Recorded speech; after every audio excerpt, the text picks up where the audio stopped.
The views expressed on the Jerry Cahill CF podcast are that of Jerry Cahill and guests, and not necessarily those of the Boomer Esiason Foundation. Nothing on the Jerry Cahill CF podcast should be considered medical advice. Such advice can only be given by a physician who is experienced with cystic fibrosis. The Boomer Esiason Foundation, Jerry Cahill and guests cannot be held responsible for any damage which may result from using the information on this podcast without the permission of your medical doctor. You're listening to the Jerry Cahill CF podcast presented by the Boomer Esiason Foundation at jerrycahill.com.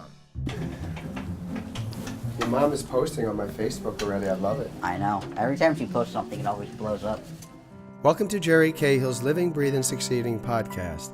This show, Rare Disease, Duchenne, and Cystic Fibrosis, was made possible through an unrestricted educational grant from PTC Therapeutics to the Boomer Esiason Foundation. Today you will meet Jonathan Piacentino, 23 years old, from Penfield, New York. Jonathan is an Eagle Scout, volunteers at the Rochester Zoo, and recently graduated from Nazareth College. Jonathan Piacentino.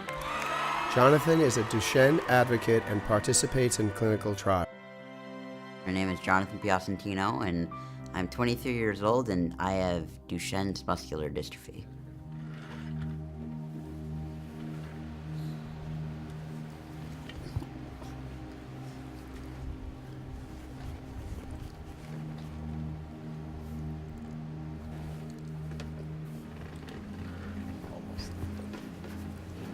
One butt cheek's on.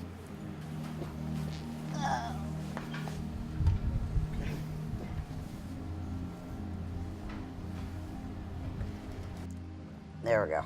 Now that's stretched. There. Duchenne is a genetic ailment in which the protein dystrophin responsible for muscle maintenance and muscle repair is completely lacking. So the muscle you are born with is the muscle that you have for the rest of your life. And any damage to that muscle is not repaired into new tissue. It's replaced by scar tissue, which is fibrous and non-functional at all. That wasn't me, that was her. Are you sure? You tore a table. Come on, John. Bye, guys. Yeah, bye, Karen.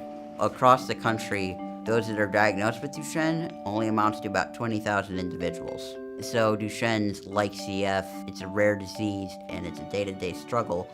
But in order to help improve the lifestyle, individuals with these rare diseases need to come together and actually form strong advocacy groups, because there's 7,000 rare disease populations and there's not much knowledge about these 7,000 rare disease populations, and there won't be any knowledge if people aren't advocating, saying, we don't want to be put aside, we want help. And we won't get help unless we make our cause known. I always knew I was a little slower than the other kids. I couldn't really do as much stuff as they could. I was diagnosed at 4. When you're initially born with Duchenne's, you follow a natural progression with getting a little bit stronger, just as a normal child would. But it's just that once you reach the end of that progression, you start seeing a regression or downgrading in functionality, and I didn't actually start seeing that fully until 5th grade, where I started noticing that my leg would give out. My right leg in particular would give out on me at least 3 times a day. I started to become a little bit less stable on my feet, and that progressed through 6th and 7th grade. I also didn't have bad cardiac problems or respiratory problems. I don't sleep with any equipment at night. And so far, I haven't had any known cardiac issues other than some scarring within the heart, and that's just normal with muscular dystrophy. You have slight scar tissue in the heart just because the heart is beating constantly. Or you want to do the hip flexor stretch first? Yeah. I do physical therapy twice a week in addition to occupational therapy once a week. So with physical therapy, I'm in the pool.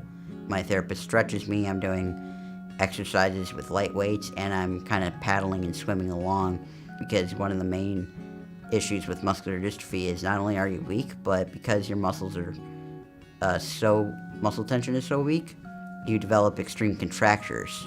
Being able to swim keeps those contractures reduced and keeps your muscles limber, allowing you to maintain, motion like I'm doing, or being able to move your legs and arms because most people at this age have difficulty moving their arms and legs either because they're too weak or they're too stiff. Katia or Anastasia? Anastasia likes to hang out where the people are. Katia can care less. I'm currently taking prescribed pharmaceuticals that are used as a general treatment, such as steroid use and taking medication for reducing blood pressure and beta blockers for the heart. And I've been on those drugs in particular since I was 6. But the steroid can only go so far in treatment. It treats the symptoms, it doesn't necessarily treat the underlying cause. I would definitely suggest being a part of at least 1 or 2 drug trials because A, you're helping the community out with establishing pathways for drug development and allowing companies to look at drug development for rare diseases, and B, you can actually try a new drug out for yourself to see if it's going to be a more effective treatment to improve your overall quality of life that you wouldn't necessarily get with the regular pharmaceuticals that your doctor might prescribe you. When it comes to working in drug trials, one of the main things families have to worry about, though, is cost, and that's what puts some people off is travel costs, taking time out of school or academics, because trial sites most of the time aren't necessarily local. I'm currently working as a tutor. It's very fun and fulfilling because not only can I teach what I learned in college, but I also like teaching people in general. My main hobby has always been reading and playing video games, and playing video games has always been a huge part of my life because it's virtual, but I can see that character jump, climb, and run around, something that I would never be able to do in real life, but I can do it right here, right now. I'm very much a gamer. I also volunteer at the local zoo, essentially going around the zoo and teaching people about the animals, conservation efforts, and what the zoo helps with educating the public on, endangered species populations. They don't really have good eyesight, but they make up for it with a fantastic sense of smell, and if you see those ears going every which way, that allows them to pick up noises and sound. Oh, our lemurs are out. I like everything about the zoo. I think my favorite thing is to just come and teach people and look at the animals. Mostly because I would never see an orangutan in the wild. I'm not going to go to Borneo anytime soon. Holy cow. One major thing that people with Duchenne's can learn from CF patients is there's hope. Even though you have this rare disease, it's not going to be a death sentence every time someone is diagnosed with it. If you look at CF patients, they also had to go through their dark ages. Even though you're diagnosed with a rare disease, it's not the end of the world for you. The Scouting movement constitutes one of the most wholesome and significant developments of our day. Towards the end of high school, I achieved Eagle Scout rank, which is the highest rank in Boy Scouts that you can achieve. I've actually had to earn alternative merit badges because of physical disabilities. To achieve the Eagle Scout rank is a very euphoric feeling. To those individuals that have these rare diseases, I would suggest you need to be your own advocate and you need to take your case to a national scale or even an international scale. You need to make it not an issue of yourself, but an issue of everyone who has it alongside you.